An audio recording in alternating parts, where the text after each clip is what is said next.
No le voy a decir así. Y vivimos felices. Ore conmigo y diga al Señor que nos hable. Te damos gracias por tu palabra, Señor, en la que vamos a meditar ahora mismo. Tu palabra que es viva, tu palabra que es eficaz, tu palabra que llena nuestras vidas de esperanza y de aliento. Gracias por esta reunión, gracias por esta comunión, gracias por tu palabra, Señor, que tenemos en nuestras manos y en nuestros corazones para meditar en ella. Gracias. Ahora toma el control, Señor, una vez más, y que todos seamos bendecidos y que los amigos sean convencidos por medio de tu palabra. Amén. Diga conmigo amén. Amén. Siéntese, tenga amabilidad. Razones por las que creemos en la Biblia. ¿Listo? Ya estamos meditando en la palabra. Ya. Razones, ¿cómo se llama el tema esta mañana? Razones por las que creemos en la Biblia. Déjenme decirles que hay muchas razones por las que creemos en la Biblia. El día no nos alcanzaría hoy. El tiempo es corto. Pero yo he traído algunas razones para que podamos darle sentido a esta frase y para que podamos explicarla. Y realmente es fascinante. La base bíblica está en la segunda carta de Pedro, capítulo número 1, verso 19. Y a la letra dice, todos lean conmigo por favor. Tenemos también la palabra profética más segura, a la cual hacéis bien en estar atentos como a una antorcha que alumbra en un lugar oscuro, hasta que el día esclarezca y el lucero de la mañana salga en vuestros corazones. El escritor está diciendo que tenemos una palabra profética, pero que es la más segura. Y algo seguro es que, ¿qué es algo seguro? Cuando hablamos de algo que es seguro, ¿de qué? ¿A qué nos referimos? Confiable, que no tiene riesgos, es algo importante, es algo verdadero, es algo fiel. Cuando nosotros hablamos de la palabra de Dios, siempre estamos hablando de algo fiel y verdadero. Si algún escéptico o algún antiteísta, anoche estábamos hablando un poco de eso, nos llegase a preguntar por qué creemos en la Biblia que contiene la palabra de Dios, ¿qué le responderías? Porque esa es la idea, ¿no? ¿Cómo haríamos apología? ¿Cuál sería la apología que haríamos sobre la palabra? ¿En qué estás pensando? Piensa un momento, ¿cómo responderías? ¿Qué dirías a los escépticos? Ahora vamos a ver algunos ataques que han hecho a las Sagradas Escrituras durante mucho tiempo y que han tratado de desvirtuar la veracidad de la misma. ¿Pero qué responderíamos? Porque cuando yo me paro frente a la Escritura, me paro frente al contenido del libro, yo tengo que saber qué hay en este libro, quién lo inspiró y cuál es su propósito. ¿Qué le responderíamos, hermano Alex? Que es veraz, que se ha cumplido al pie de la letra.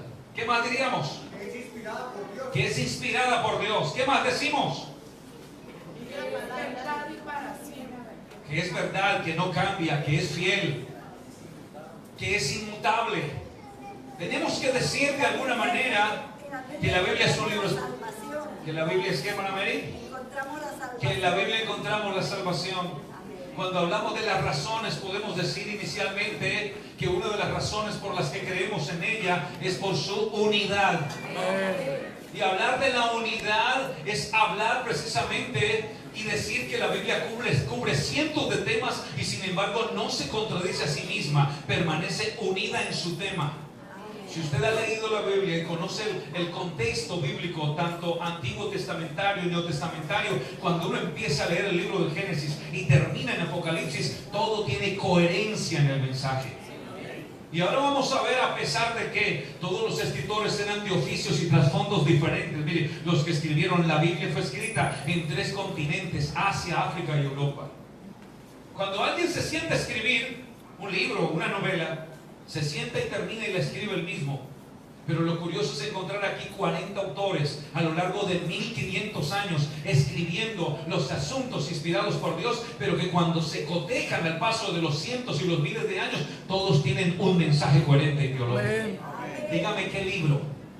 Dígame qué libro, aún alguno de los libros de las religiones más conocidas del mundo, Moisés escribió en el desierto de Sinaí. Pablo escribió en una prisión en Roma. Daniel escribió en el exilio en Babilonia. Y Esdras escribió en la ciudad en ruinas de Jerusalén. La Biblia fue escrita en circunstancias muy diferentes. David escribió durante un tiempo de guerra. Jeremías escribió durante el tiempo penoso de la caída de Israel. Pedro escribió mientras Israel estaba bajo el dominio romano. Y Josué escribió mientras estaba invadiendo la tierra de Canaán.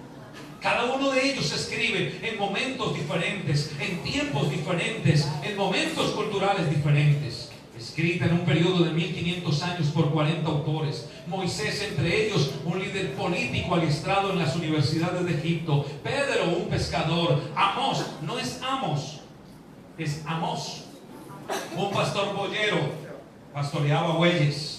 Josué, un general militar. Nehemías, un copero. Daniel, un primer ministro. Salomón, un rey. Mateo, un cobrador de impuestos. Pablo, un rabino y fabricante de tiendas. Cuando uno ve esta lista y nota los oficios de cada quien, que son tan diferentes, uno se queda pensando, bueno, pero ¿cómo aquí un pescador? ¿Cierto? Un pescador que escribe, un pescador que narra.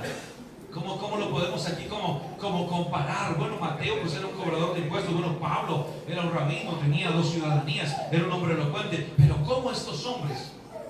Y esto me lleva a mí a pensar varias cosas y llego a varias conclusiones. Una de ellas, Dios no está escogiendo personas muy especiales y en particulares para inspirar la palabra. No, Dios escoge al que Él quiere, tanto al pescador como al que es elocuente.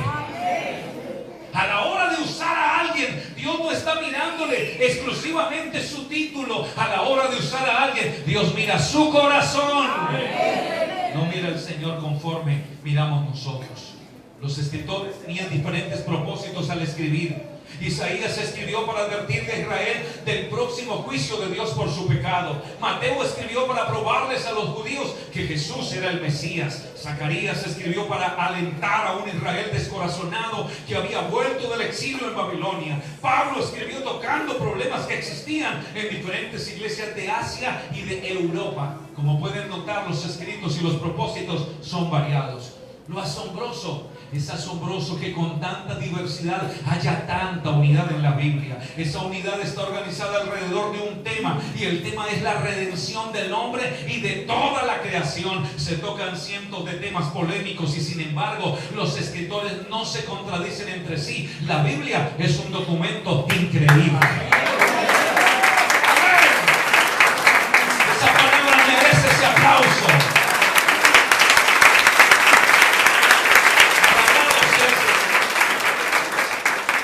Quiero que piensen conmigo un momento y reflexionemos. Toma 10 autores personal, reflexión personal cada uno. Toma 10 autores contemporáneos y pídeles que escriban sus puntos de vista sobre un tema polémico. ¿Cuál tema polémico puede ser? El amor. ¿Sí? El amor. Entonces, 10 personas. Bueno, digamos que todos los que estamos aquí esta mañana vamos a escribir sobre el amor. ¿Sí? Y nos van a dar 2 horas para escribir sobre el amor. Vamos a ver entonces qué sucede al final de las 2 horas cuando todos entreguen el escrito sobre el amor. ¿Estarán todos de acuerdo? ¿No tendríamos desacuerdos entre un autor y otro? Ahora, considera la autoría de la Biblia. Todos estos autores en un periodo de 1600 años aproximadamente escriben sobre muchos temas polémicos y no se contradicen. Parece como si un autor guió a estos escritores durante todo el proceso. El autor es el Espíritu Santo de Dios.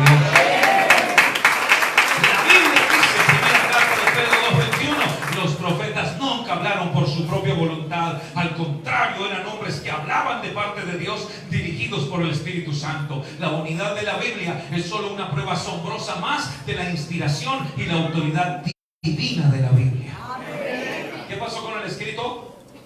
¿Qué escribiría cada uno sobre el amor? Depende cómo le haya ido. Entonces aquí hay, digamos que tenemos 50 escritores y todos tenemos, ya estamos pasando el escrito, pero queremos hacer un libro con respecto al amor. Entonces 50 autores hablan del amor. Y entonces ahora ¿qué encontramos? ¿Con qué puede empezar uno de ellos? Uno de los escritos, ¿qué puede decir? ¿Qué puede decir? O pudiéramos colocarle al libro pudiéramos colocarle el amor es maravilloso. Ese es el título del libro. Pero entonces empecemos. ¿Con qué escribiría alguien? Alguien dijo por ahí, el amor no existe. ¿Eso sería lo que alguien escribiría? Sí. Claro que sí. Sí. Dependiendo de su condición, está decepcionado. De su estado de ánimo. De su estado de ánimo. Yo no me vuelvo a enamorar. Uy, casi me sale cantado. Sí. No me vuelvo a enamorar. Totalmente para qué. Si la primera vez. El viejo hombre siempre se le mete a uno. Aleluya. Ustedes me inducen, yo me doy cuenta. Me sacan del espíritu. ¿Qué diría la gente? Dígame. ¿Qué escribiría el otro autor? El otro escritor, ¿qué escribiría? El amor es real. Yo vivo enamorado. ¿Otro qué diría? El amor se acaba. El amor es ciego y va de la mano con la locura. El amor es ciego y la locura lo acompaña. Hay algunos amores ciegos con unos acompañantes locos. ¿Cómo quedaría el escrito? ¿Eso sonaría bien o no? No. Eso es un escrito que no tendría como... Concordancia. ¿Tendría unidad de principio a fin? No. ¡No! Muchos desacuerdos. Cuando alguien termine de leer ese libro, ese libro de 50 hojas que compilamos, ¿qué va a estar pensando del amor? Confundido. ¿Cómo quedaría? En una terrible confusión. Ese es un ejemplo que yo quise colocar precisamente para que pensemos lo complejo que ha sido la escritura de la Biblia, la compilación de la Biblia, lo complejo. 1600 años aproximadamente, entre 1500 y 1600, 40 autores, 3 continentes diferentes, pero después que toman todos los rabinos, vienen a revisar el canon y vienen y los toman todos estos escritos y luego los colocan todos en orden canónico como los tenemos, de principio a fin tienen un propósito y es la redención del hombre, es el amor de Dios, es la misericordia de Dios. Eso es maravilloso. Dígame que otro libro, por favor. Esa es una de las razones por las que creemos en la Biblia. 2. Su exactitud geográfica e histórica. Ayer estábamos hablando un poco de la arqueología y estábamos viendo cómo la arqueología se encarga precisamente de arrojar luz, se encarga de comprobar, de ratificar, de verificar los hechos que la Biblia narra. Y encontramos hallazgos interesantes como los que vimos anoche. Y cuando hablamos de la exactitud geográfica, desde que leímos el primer libro de la Biblia, nos dice dónde estaba ubicado el huerto del Edén. Y hoy, después de tantos miles de años, 6000 años de historia bíblica, no de la historia del mundo, 6000 años de historia bíblica, todavía nosotros podemos saber dónde estaba ubicado el huerto del Edén. Y se lo voy a probar. Bueno, este es un mapa satelital. Aquí tenemos la media luna fértil, así se le llama, la media luna fértil. Y tenemos el continente asiático. Aquí está Egipto, aquí está Israel, aquí está la Palestina, aquí está el Golfo Pérsico, por aquí está lo que se llama hoy Irak, para que nos ubiquemos un poco. Aquí está el jardín del Edén. El texto que vamos a leer nos va a dar una luz al respecto. Aquí tenemos en Génesis 2:14, nos va a dar una ubicación, nos trata de ubicar geográficamente con unos datos de carácter hidrográfico a través de unos ríos, el nombre de unos ríos, dónde está ubicado el huerto del Edén, para decir que está ubicado en lo que hoy conocemos como Irak. Y lo vamos a ver aquí. Este es el mapa, pero vamos a ver. Aquí está el mapa, aquí está Irak, y este azul que estoy resaltando acá es el río Éufrates, el cual es narrado en Génesis 2:10 al 14. Dice la palabra del Señor, hablando precisamente del lugar. Y salía de Edén un río para regar el huerto, y de allí se repartía en 4 brazos. El nombre de uno de los ríos era Pisón. Este es el que rodea toda la tierra de Jávila, donde hay oro, y el oro de aquella tierra es bueno. Hay allí también bedelio y ónice. El nombre del segundo río es el Gihón. Este es el que rodea toda la tierra de Cus. Y el nombre del tercer río es el Hidekel. Este es el que va al oriente de Asiria. Y el cuarto río es el Éufrates. El río Éufrates actualmente es el mayor afluente que existe en esta región mesopotámica. Es el mayor afluente. Aquí en este río está construida una de las represas más importantes del mundo, con una de las obras más especiales de ingeniería del mundo, llamada la represa de Ataturk. Búsquelo en los registros y vea que lo va a encontrar. Aquí está. Este río tiene implicación bíblica, tiene implicación profética. Se dice que aquí en este río, cuando vengan los juicios de Dios, aquí van a suceder cosas interesantes. Y llama la atención que hoy lo encontramos todavía. Es real, no es un cuento. Esto nos da a entender entonces que la Biblia desde sus primeros relatos, aún hablando geográficamente, no nos estaba engañando. Algunos piensan que es un cuento. Algunos dicen que hablan de las fábulas de la Biblia, los cuentos de la Biblia. Para nosotros no son fábulas ni son cuentos. Para nosotros es la verdad de Dios revelada a través de la palabra. Eso nos permite entender que la palabra de Dios es verdad. Otro de los aspectos importantes geográficos en que podemos nosotros constatar la veracidad de la Biblia en cuanto a su exactitud geográfica es el recorrido del éxodo de Israel. De hecho, lo estamos viendo en Visión Teológica generalmente los domingos. Y encontramos desde dónde fue que salió el pueblo de Israel. ¿Dónde estaba cautivo? En Egipto. Y lo encontramos claramente. Aquí encontramos el Egipto y encontramos cómo salieron. Hemos hecho el recorrido. Bajamos hasta el monte Sinaí y se entregaron las tablas de la ley, el becerro de oro. Miramos aquí el Mar Rojo y ya vamos por aquí bordeando la tierra de Canaán. Estábamos por aquí en la tierra de Moab, porque el próximo domingo vamos a entrar a la tierra prometida en Visión Teológica.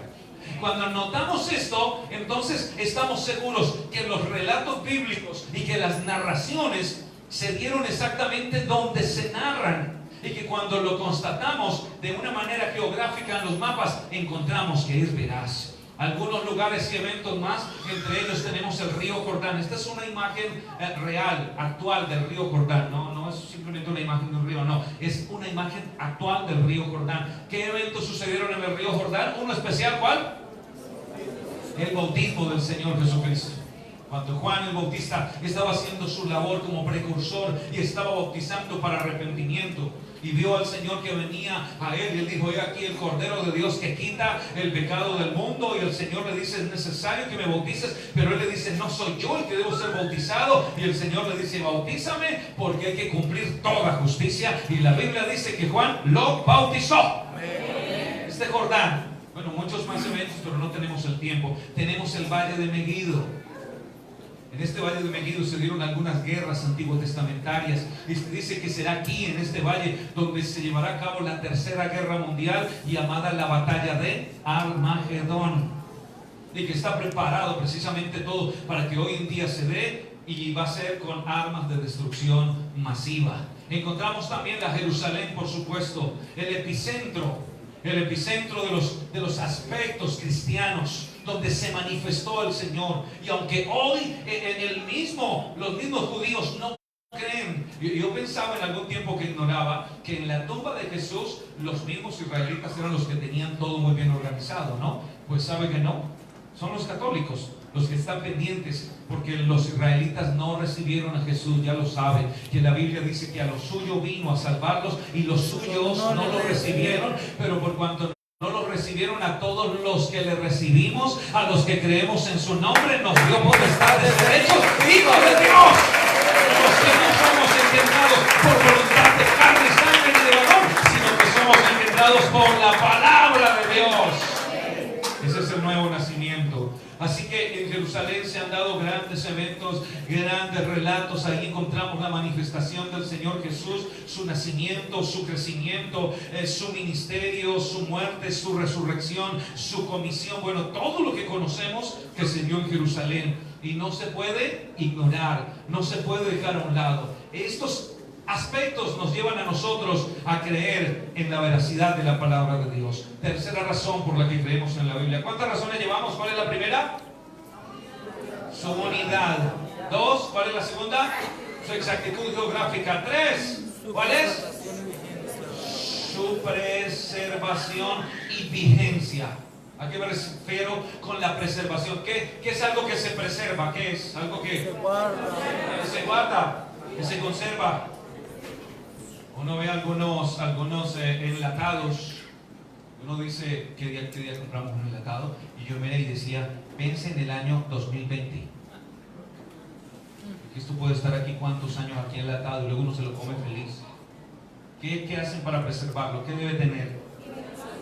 Un conservante especial, un químico especial, ¿verdad? Algo especial que lo preserve y que no permita que se dañe. La Biblia tiene miles de años de ser preservada.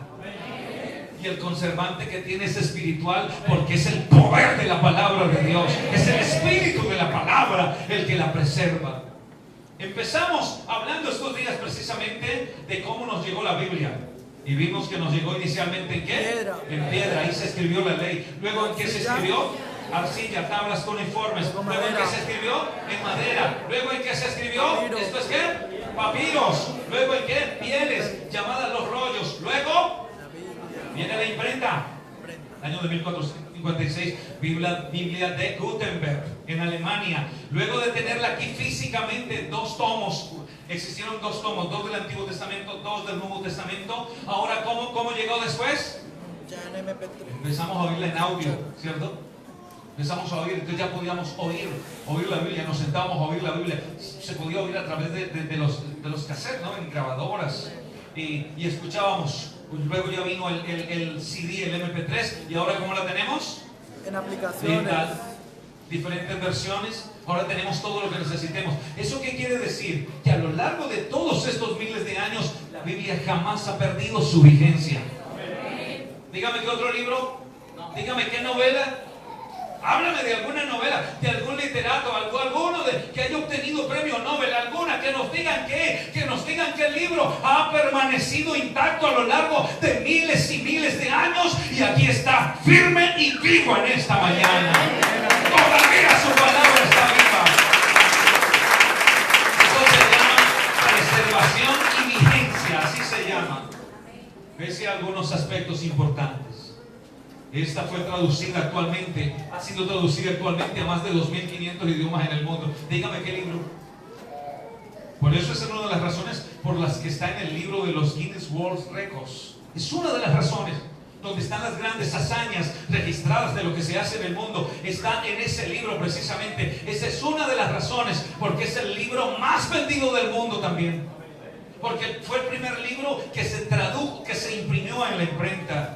Razones que nos llevan a nosotros a pensar que este libro es maravilloso, que este libro es especial. Razón tuvo el Señor cuando lo anunció proféticamente y le dijo a los discípulos que ellos recibirían poder cuando descendiera sobre ellos el Espíritu Santo y seríamos testigos de Él en Jerusalén, en toda Judea, en Samaria y hasta lo último de la tierra. Hoy se cumplió la palabra porque aquí tenemos la palabra de Dios en lo último de la tierra, si se quiere llamar así. Hasta lo último de la tierra ha llegado la palabra de Dios. ¿Eso qué quiere decir? ¿Qué nos lleva a pensar a nosotros eso? Que este libro tiene algo especial, que este libro no es cualquier libro. Las culturas, y nosotros nomás en Colombia tenemos 90 etnias, aproximadamente 90 grupos indígenas en Colombia. ¿Sabe la iglesia pentecostal a cuántos de esos ha llegado? A 54 grupos indígenas. Los arhuacos están traduciendo la Biblia. Me dice el pastor arhuaco, el hermano Freddy, me dice, hermano John Wilmar, queremos hacer una refán para los arhuacos, póngamele un indio a ese refán. Porque queremos traducir la refán al idioma de ellos. Y quieren seguir trabajando, porque es necesario que ellos también tengan la palabra de Dios en su propia lengua. Hay 54 etnias que están impactadas ya con el poder del Evangelio. Ahí hay 34 pastores étnicos. Aquí los vamos a ver el 13 y 14 de octubre en la Convención Nacional de Etnias.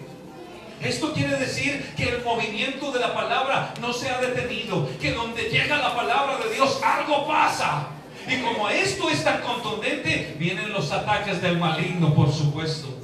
Ha habido algunos ataques. La Biblia es indestructible. Durante siglos muchos gobiernos y muchos líderes han tratado en vano de destruir la palabra de Dios, o al menos restringir el acceso a ella. Pero el libro más vendido de la historia sigue circulando y ganando almas para la gloria del Señor. Nadie lo detiene. ¿Quién lo detiene? Nadie lo ha podido detener. y sí que sí se han levantado realmente. No hay un libro, ningún libro que sea criticado y atacado más que la Biblia. Muchos eruditos han escrito libros tratando de desacreditar la autoridad de la Biblia. Este es uno de los objetivos de Satanás, conseguir que el hombre dude de la palabra de Dios. Y aquí aparecen algunas de las dudas. Es que el papel puede con todo, dicen algunos. ¿Sí le han dicho a ustedes? Es que el papel puede con todo, dicen uno como así. Es que el papel puede con todo. Pues cualquier papel, pero es que lo que yo tengo aquí no es cualquier papel, es la palabra, el pensamiento divino de Dios. Dicen algunos otros, es que la Biblia enloquece a los que la leen. Loco el que piensa de esa manera, o ignora el que piensa de esa manera. He dicho esta semana que si hay un libro y una escritura que vuelve cuerdo al ser humano, se llama la Biblia. Ese nos vuelve cuerdos, ese transforma nuestros pensamientos. Algunos otros dicen la Biblia fue escrita por hombres. Es verdad, pero en algunos casos el dictado, la inspiración fue directa, que los profetas menores y mayores escriben en el relato: vino palabra de Jehová a mí diciendo, como quien dice, escriba rápido. Y los agiógrafos empiezan a hacer su labor y escriben porque el Señor les estaba dictando la palabra. Una palabra viva, una palabra que se ha cumplido al pie de la letra. Y aunque los hombres la han escrito, pero tenemos que decir que fueron inspirados por Dios, que el Espíritu Santo tocó sus mentes para revelar la palabra. Algunos dicen la Biblia se contradice. Ya vimos que es el libro que tiene más unidad y que jamás se contradice. Quien dice que se contradice no conoce realmente la Biblia. No conoce y no entiende las normas de interpretación bíblicas, hermenéuticas y exegéticas a la hora de hacer el estudio y la interpretación. Estos son algunos emperadores que trataron de destruir literalmente la palabra del Señor. Jehoiakim trató de quemar la palabra de Dios. Antíoco Epifanes, que gobernó desde 175 hasta 164 antes de nuestra era. Un elemento de aquella persecución religiosa fue el deseo de Antíoco de eliminar por completo los rollos de la ley. ¿Sabe qué hizo Antíoco Epifanes? Fue y sacrificó una cerda en el altar. Un cerdo lo sacrificó cuando era inmundo, y se levantó a perseguir a los que tenían la palabra de Dios, a los que conocían, los que tenían los rollos. Es aquí cuando se levantan, se habla en los libros de la apócrifa, aparece el movimiento de los macabeos, tratando de guardar, tratando de salvaguardar los rollos que existían. Otro emperador llamado Diocleciano, ya en el año 303 después de Cristo, promulgó una serie de edictos cada vez más severos contra los cristianos, provocando lo que algunos historiadores denominan la gran persecución, la quema de las escrituras al fuego en medio de las plazas públicas. ¿Qué pensaría aquel que se levantaba y tomaba las escrituras, tomaba los rollos y decía, bueno, esto hay que quemarlo? Cuando se levantaban a decir, ¿qué cree usted que más decían? ¿Por qué lo vamos a quemar? Desacreditando, no es cierto, no es verdad, esto está haciendo daño al pueblo, esto está destruyendo nuestra cultura. Eso era lo que ellos estaban pensando, porque por el contrario, lo que tenían aquellos que habían recibido la palabra era una gran convicción que era la verdad, tanto así que entregaron cientos y cientos sus vidas por amor al Señor. Ahora en el circo romano, allá en la arena, cuando eran traídos los llamados cristianos de las primeras eras, los primeros siglos, los traían para que negaran al Señor ahí en el circo romano, y los leones, las fieras, realmente los tomaban y los despedazaban vivos. Algunos fueron sepultados literalmente vivos en la arena mientras no negaban al Señor. Los otros que decidían negarlo, entonces quemaban las escrituras, los rollos que tenían públicamente para atemorizar al pueblo. ¿Quién tendría una Biblia en esas condiciones? Solo aquel que tenía una verdadera comunión personal con el Señor, solo aquel que había entendido que la palabra de Dios era eterna y era poderosa. Sin embargo, nada ni nadie pudo detener el avance. Sin embargo, nada ni nadie. Ayer estábamos viendo que en el año de 1946 aparecieron más de 800 rollos en un descubrimiento arqueológico en las ruinas de Qumran, cerca del Mar Salado. Y cuando descubren, cuando hacen los hallazgos, empiezan a leer 800 manuscritos antiguos del Antiguo Testamento en hebreo originales, y empiezan a leer. Ahí estaba todo el libro de Isaías. Y cuando empezaron a leer el libro de Isaías, se dieron cuenta que este hombre mesiánico hablaba del Jesús que había venido a la tierra y que había muerto por nosotros, y que la palabra que se anunció era verdad y se había cumplido. No hay nada que hacer, no hay nada que discutir en cuanto a la veracidad de la palabra del Señor. No obstante, el Señor lo dijo. Léanlo conmigo todos, por favor, fuerte. El cielo y la tierra pasarán, pero mis palabras no pasarán. ¿Dónde he encontrado algo como esto? ¿Qué libro contiene una fuerza tan grande como estas? ¿Qué palabras pueden ser sustentadas de esta manera? El cielo y la tierra. Porque si bien es cierto, esto es literal. Este texto es literal, déjeme decirle. Cuando la Biblia está diciendo que el Señor está haciendo este anuncio profético, este es un anuncio profético escatológico. Y el Señor está diciendo el cielo. ¿Cuál cielo? Este cielo que vemos. El cielo de las aves. El mismo cielo de las nebulosas. Van a pasar. Esta tierra va a pasar. Cuando venga el juicio ante el gran trono blanco, entonces la Biblia dice, y Pedro está escribiendo en su carta, y dice, y yo vi el cielo y la tierra, el cual huyeron de delante de la presencia del que estaba sentado en el trono, y fueron quemados como una estopa, y ardieron y se extinguieron. Se supone que si se acaba este cielo y esta tierra, todo se acaba. Pues por supuesto que todo lo material se acaba, pero aún la palabra de Dios no se acaba. Todavía sigue viva, porque después de ahí viene el juicio final. Después de ahí hay más palabra todavía. El cielo y la tierra pasarán, pero mis palabras no pasarán.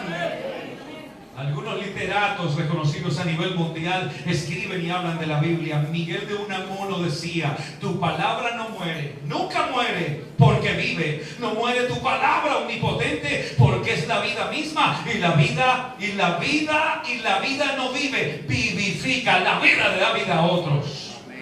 Gabriela Mistral decía: libro mío, libro de cualquier tiempo y en cualquier hora, bueno y amigo para mi corazón, fuerte, poderoso compañero, yo te amo todo, desde el nardo de la parábola hasta el adjetivo de los números.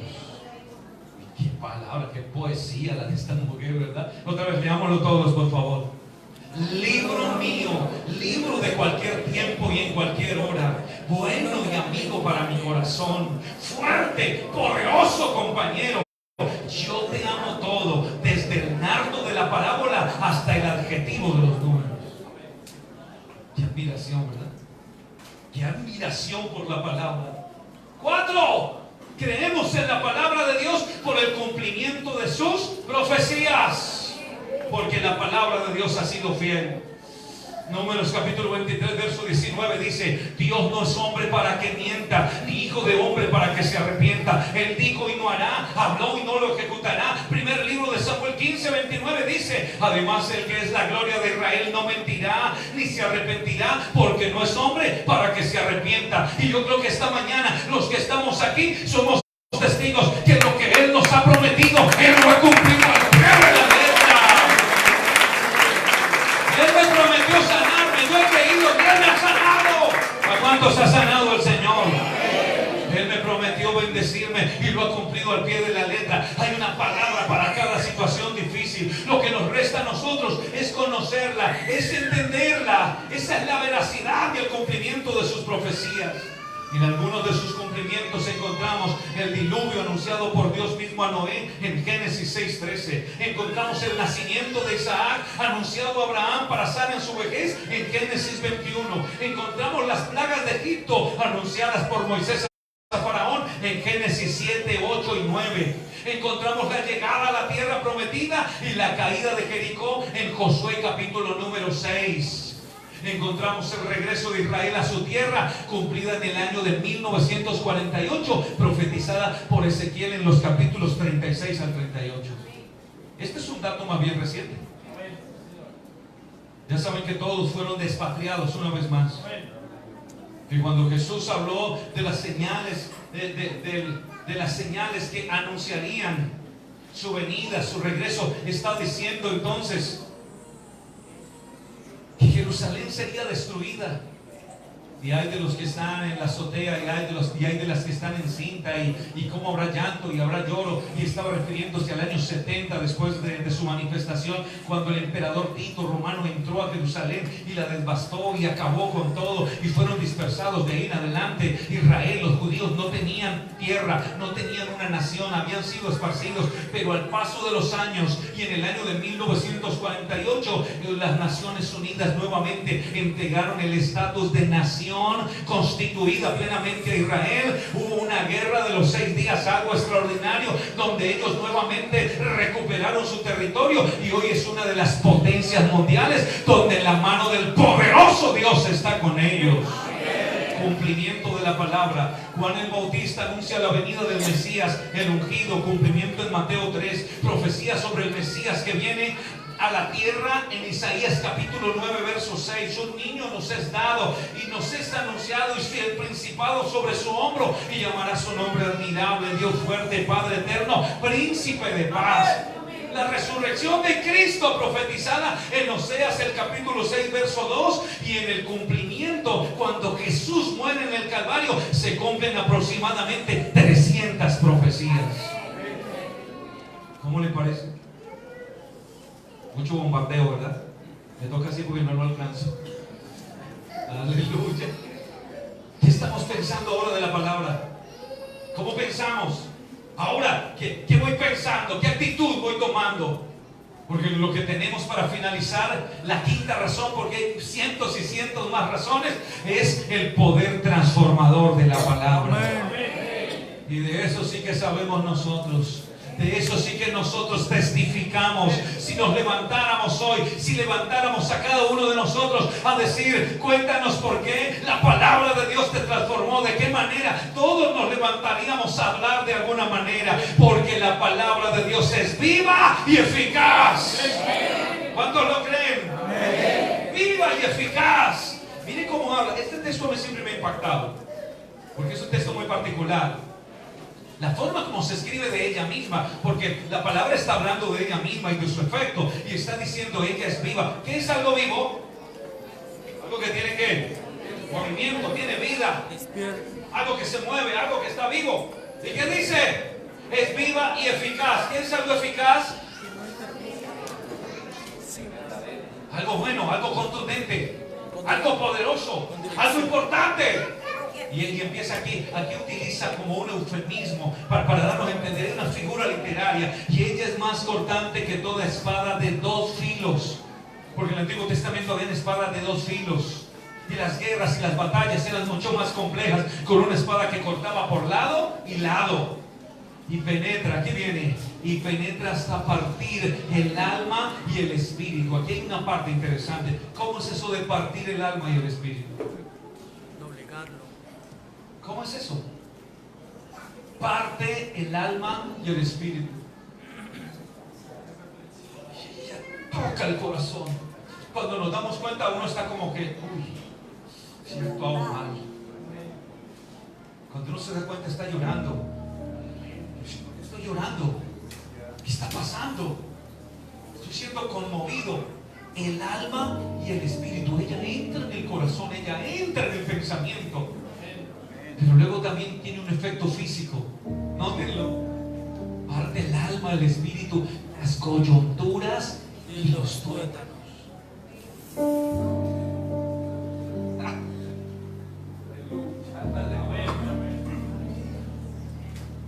Quiere decir que esta mañana la palabra literalmente se nos metió hasta en los huesos por dentro, en las coyunturas y adentro en los huesos. Allá adentro, en lo más profundo de nuestro ser. Allá. Ella ha hecho lo que nadie más pudo hacer por nosotros. Muchos quisieron que cambiáramos. Muchos quieren cambios. Muchos quieren que su esposo, su esposa cambie, que sus hijos cambien y tantas cosas. Algunos van al psiquiatra y con razón, otros van a los psicólogos que tienen mucho, pero mucho trabajo hoy en día. Todo el mundo estudia psicología. Cada vez hay más gente con problemas emocionales y mentales, tratando de encontrar la salida, tratando de encontrar la solución. Y el psicólogo empieza a trabajar desde su conocimiento secular y empieza a preguntar: preguntar por las pautas de crianza y empieza a averiguar cuál es la razón, cuál es la raíz, cuáles son los modelos, cuáles son los arquetipos que han causado el mal emocional y las heridas en las personas. Pero yo tengo que decir esta mañana, sin desvirtuarlos a ellos tampoco, ellos hacen su trabajo secular, que aquí no tenemos un psicólogo de cabecera humanamente, pero que todos los que hemos venido aquí hemos oído esta palabra de vida, y cuando vimos esta palabra penetró esta palabra se metió hasta adentro, al punto que me ha hecho arrodillarme, que me ha hecho caer rendido a la presencia del Señor, porque ella penetra hasta partir el alma y el espíritu y se mete en las coyunturas y en los tuétanos y luego discierne los pensamientos y las intenciones del corazón. Amén, amén. Hay una voz interna que nos queda gritando y diciendo: tienes que cambiar. Hay una voz interna después de oír la palabra que nos dice: estás mal, estás actuando mal, tienes que salir de ahí, tienes que recibir al Señor, tienes que ser libertado, tienes que creer a esta palabra. Eso es lo que hace esta bendita palabra. Hablar de su poder transformador es decir del poder que tiene su efecto en quien la cree y la recibe, porque toda la escritura es inspirada por Dios y es útil. Escúchame esto, útil. Su propósito es enseñar. ¿Qué nos enseña? Valores ético-morales, principios espirituales. Y tenemos un buen modelo. No es el pastor realmente el que presenta la Biblia, el modelo es el Señor Jesucristo. Él es el arquetipo y Él no tiene falla, Él no tiene pecado. Él es el mejor modelo en el que podemos guiarnos. Ella es útil para enseñar y para redarguir, para confrontarnos. Alguien está siendo redarguido en esta obra. Alguien que necesita cambiar su manera de vivir, cambiar su manera de pensar. Estás siendo redarguido que tienes que acercarte a Dios, que tienes que cambiar el rumbo de tu vida, pero necesitas la palabra de Dios para que puedas cambiar. Ella es útil para corregir, porque cuando soy redarguido tengo deseos de corregir y de cambiar, y para instruir en justicia. Seguimos aprendiendo cada día, a fin, mire la finalidad, a fin de que el hombre de Dios sea perfecto, enteramente preparado para toda buena obra. ¿Quieres ser mejor persona cada día? Necesitas oír la palabra de Dios. Solo no vas a poder cambiar. No lo sigas intentando solo, por favor. Te lo digo con conocimiento de causa. Solos, a veces los pensamientos son importantes, las intenciones son importantes, pero las intenciones son absorbidas por las influencias del mal y la pérdida de la buena voluntad. Pero cuando yo recibo esta palabra, cuando yo la oigo, hay un poder sobrenatural que invade mi mente y empieza a sacar lo malo, empieza a romper las cadenas, empieza a quitar las ataduras, y yo empiezo a sentirme libre, empiezo a sentirme fiel, empiezo a sentirme fiel, empiezo a sentir la gloria de Dios y la siento,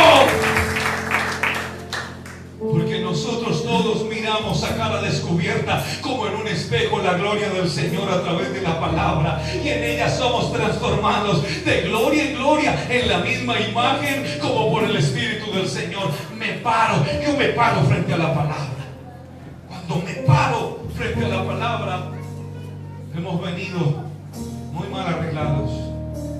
Hemos venido realmente en unas condiciones terribles emocionales y espirituales. Pero alguien nos dijo: hey, ven, te invito al culto. Estamos hablando de la Biblia, estamos hablando de la importancia de la Biblia en la vida del hombre y la sociedad. Y uno viene y se para, como decían las niñas, frente al espejo de la palabra, y ahí me paro. Y cuando me paro, como que no tengo mucha dignidad, pero me paro, y cuando empiezo a verme en el espejo de la palabra, empieza la palabra a decirme: estás mal, necesitas cambiar, necesitas arreglarte, necesitas quitar de tu vida lo malo, necesitas arrancar los vicios de tu vida, necesitas empezar una vida nueva, necesitas arreglar tu vocabulario, necesitas arreglar tu léxico, necesitas arreglar tu comportamiento. Y de repente yo empiezo a sentir un anhelo y un poder sobrenatural que nunca había sentido, y las malas palabras salen de mi boca, los vicios salen de mi vida, y ahora empiezo a actuar diferente. Y luego vuelvo y me veo al espejo, y ahora ya no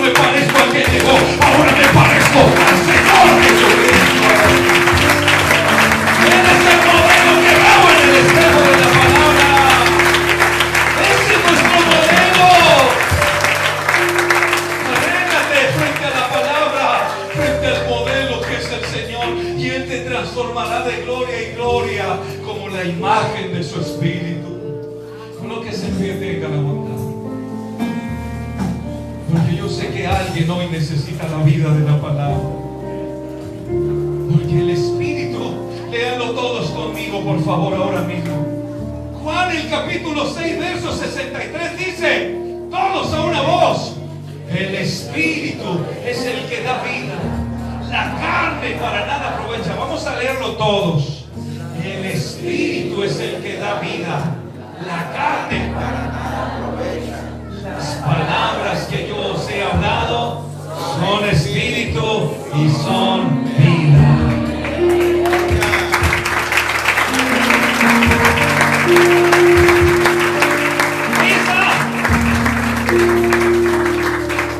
¿Cuántas palabras nos han hablado? ¿Cuántas palabras hemos oído? ¿Cuántas palabras oyes diariamente? Tal vez oyes la mala influencia. Oye las palabras de aquel que te induce al vicio. Oye las palabras de aquel que te induce a pecar, que te induce a la maldad. Y caes preso de lo que oyes. Estás escuchando tantas cosas que no te dan vida, sino que te matan. Esta es la labor diabólica, al punto de decirle a las personas en su mente: no vale la pena vivir, quítate la vida, eres un valiente si lo haces. Y muchos perecen diariamente porque han escuchado no una palabra de vida, sino una palabra de muerte y destrucción. Pero esta mañana, en este lugar, no hay lugar para las palabras de muerte, para las palabras de destrucción. Aquí hay lugar para las palabras de vida. Aquí hay palabra de vida en esta hora, y es la palabra del Señor la que nos ha dado vida, la que nos ha dado aliento y esperanza. Tal vez alguien hoy necesite esta palabra en su corazón. ¿Qué problema tienes?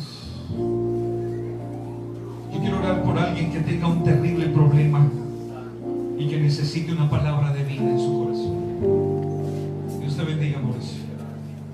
Yo quiero orar por alguien que quiera creer en la palabra esta mañana.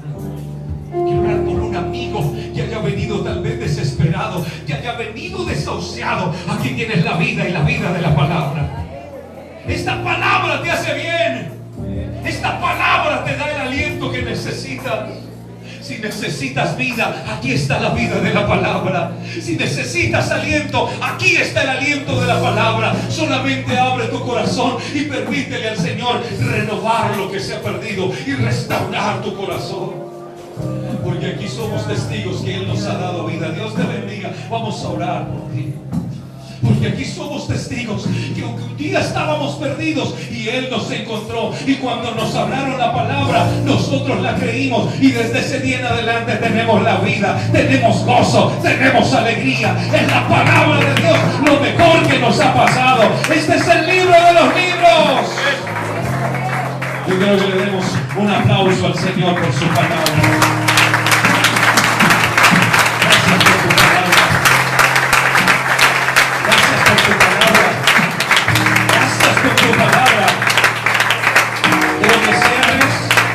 Tus ojos un momento, ciérralos un momento conmigo y pienses cuánto bien te ha hecho la palabra.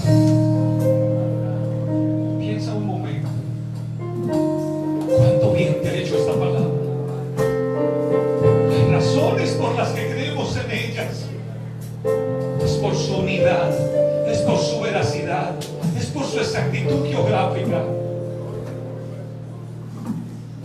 es por todo lo que ha hecho en nuestras vidas, el poder transformador, el cumplimiento de sus profecías, porque sus promesas se han cumplido en nuestras vidas. Porque un día llegamos enfermos y nos dijeron que si creíamos en Él, esa palabra nos sanaba, en esa palabra, y Él nos sanó. Un día llegamos esclavos del pecado y vimos en su palabra y Él nos libertó. Un día llegamos arruinados económicamente, creímos en Él, en sus promesas, y Él nos prosperó económicamente. Un día llegamos lejos de su presencia, creímos en Él y Él nos acercó y nos dio su espíritu, y hoy gozamos de la vida, gozamos de la paz, gozamos de la gracia del Señor. ¿Hay alguien agradecido? Yo quiero orar por otro amigo que quiera venir a este altar y que necesite la palabra transformadora. Si hay otro Otro amigo quiero que venga conmigo aquí a este lugar y vamos a orar a tu favor. Vamos a orar para que Dios bendiga tu vida. Hay una palabra para ti, hay una promesa para tu hogar, hay una promesa para tu matrimonio, hay una promesa para tu vida. Es una promesa de salvación, de bendición, de prosperidad. Dios les bendiga y vienen los amigos a recibir vida. Hay vida esta mañana. Para acá, Dios te bendiga. Hay vida. Hay vida. Yo proclamo la vida del Señor en tu corazón. Proclamo las palabras del Señor en tu favor. Proclamo la gloria del Señor en favor de tu vida, de tu matrimonio, de tu familia, de tus hijos, de tu economía. Hay una palabra de fe. Hay una palabra de esperanza. Hay una palabra de poder que rompe las ataduras. Hay una palabra de poder que responde a las peticiones. Hay una palabra que liberta. Las palabras que Dios ha hablado son espíritu y son vida. Esta mañana hay vida. Diga conmigo, hay vida. Hay vida. Y los que tienen vida adoran a Dios. Los que han sido renacidos saben adorar a Dios, saben adorarlo, saben exaltarlo, saben glorificarlo. Yo quiero que oremos por estos amigos que están en este altar. Luego vamos a entonar una alabanza con toda el alma y así terminamos. Tal vez haya otra persona que necesite la palabra de Dios. ¿Ven? ¿Cómo se siente la vida? Aquí no hay lugar para la muerte. Aquí no hay lugar para la muerte, aquí hay lugar para la vida. Las palabras que el Señor habla son vidas. Formar por la palabra, entrega tu corazón en esta mañana y permita que su palabra obre milagrosamente en tu corazón. Vamos a orar por estos amigos que han venido. Voy a pedir a los hermanos de misiones, los hermanos de la junta que me ayuden a orar por ellos. Rodeemos y vamos a pedir al Señor que esta palabra se cumpla en sus vidas. Porque de hecho de eso estamos hablando, de lo que hace la palabra transformadora, del poder que tiene. ¿Quieres un mejor matrimonio? Entrega tu vida al Señor y empieza a oír la palabra para que veas cómo serán transformadas tus vidas. ¿Quieres un cambio trascendente en tu corazón, en tu vida, en tu diario vivir? Ven y abre tu corazón para que la palabra de Dios empiece a obrar como esa semilla que empieza a obrar y que produce su fruto a su tiempo. Oremos por todas estas personas, soberano y eterno Dios. Fuerte, vamos a interceder todos con gozo viendo estas personas en el altar. Señor, gracias te damos por la salvación de estas personas. Señor, gracias te damos por esta palabra viva. Hoy nos aferramos a ellas otra vez. Hoy nos aferramos a tu amor. Hoy nos aferramos a tu bondad. Hoy nos aferramos a estas palabras. Aquí hay personas que han venido, Señor, necesitadas de tu presencia, de tu poder. Hemos hablado y hemos leído que tu palabra es vida, que tu palabra produce poder, que tu palabra cambia el corazón del hombre, que tu palabra liberta al cautivo. Aquí han venido personas creyendo en esa palabra que he predicado, esa palabra que es fiel y verdadera. Ahora cúmplelas en ellos, Señor, como las has cumplido en nuestras vidas. Ahora cumple, Señor, y rompe las ataduras como tú lo sabes hacer. En el nombre de Jesús te lo rogamos. Yo quiero invitarles a que le demos un momento, muy fuerte aplauso al Señor. Pero espera un momento, le voy a decir por qué. Por agradecimiento a su palabra. Yo quiero hacer algo y quiero que terminemos dando gracias por su palabra. Tómala un momento en la mano, luego la sueltas. Tómala el celular si quieres. Si la tienes en el celular. Y está. ¿La amas? ¿Cuánto amas esta palabra? Yo amo esta palabra. Es mi vida esta palabra. Aquí está todo. Todo lo que necesites está aquí. Es el único libro donde encuentras todo lo que necesites para tu vida. Amémosla más. Vivámosla cada día más. Y ahora quiero que le demos un aplauso al Señor en agradecimiento.